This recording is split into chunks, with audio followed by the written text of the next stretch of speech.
Bonjour à tous. Je vous ai fait un montage vidéo sur les différents stades de l'encéphalomyélite myalgique dans la vidéo précédente pour essayer de me rediriger un peu plus dans la prévention. Car je me suis rendu compte que mon état était tellement mauvais que finalement j'ai commencé à faire des vidéos uniquement sur mon histoire, sans parler de prévention, sans faire d'explications sur différentes pathologies qu'on peut avoir, sans avis dans le but premier de ma chaîne en fait. Je pense que c'est naturel dans le sens où à un moment donné on est tellement mal que on n'arrive plus à penser à autre chose qu'à notre mal.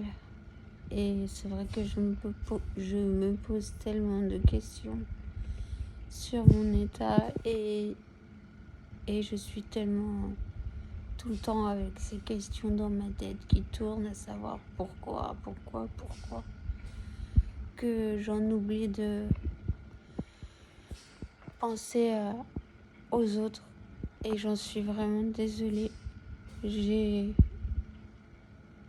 Mon dernier post a été très centré sur moi-même et je suis rentrée dans un aspect de ma vie qui certes fait partie de la maladie puisque ça m'aggrave, mais je veux pas non plus que les gens malades influencer les gens malades dans le mauvais, dans le négatif. Voilà. Mon état, c'est un exemple, mais c'est pas un exemple où forcément tout le monde va aller en fait. Si j'en suis là, c'est parce que j'ai beaucoup de choses qui sont greffées,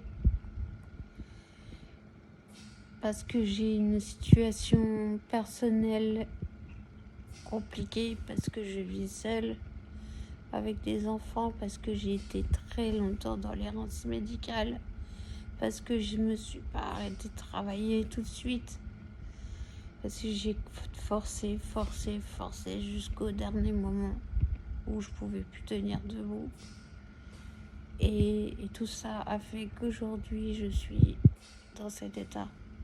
Mais c'est pas une généralité, même si on sait que la maladie est très compliquée à vivre, que ce soit pour un état léger comme un état très sévère. La maladie est très compliquée à vivre et il n'y a pas de petits mots en fait.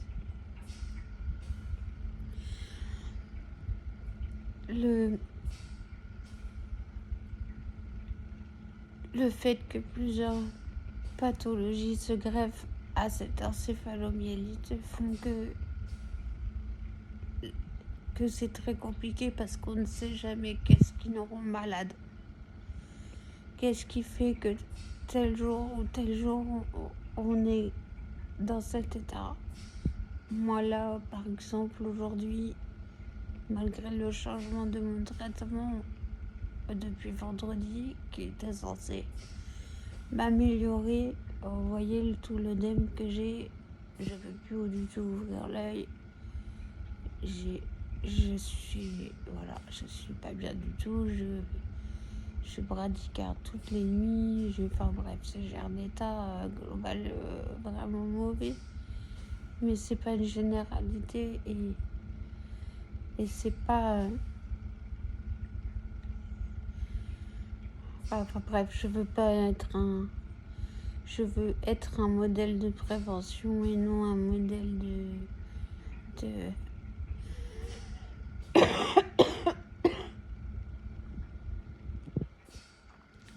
et non juste un malade dont la vie est devenue voilà, un cauchemar et dont elle parle sans arrêt. Voilà. Donc tout ce que je vais pouvoir vous dire pour pouvoir éviter justement d'être comme je suis. Maintenant, je ferai attention à ce que je dis et j'essaierai d'éviter d'être dans mon histoire perso, sans penser aux gens qui regardent et qui pourraient se dire oh là mon Dieu,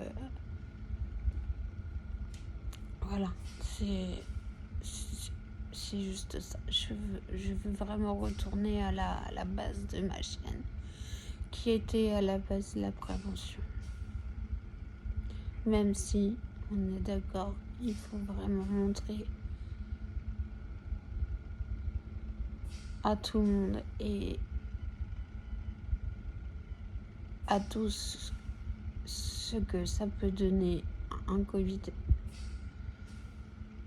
et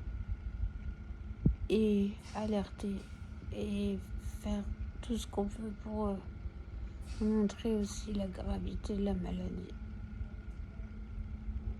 Voilà. Je vous souhaite une très belle journée. Gardez la force et l'espoir. À très vite.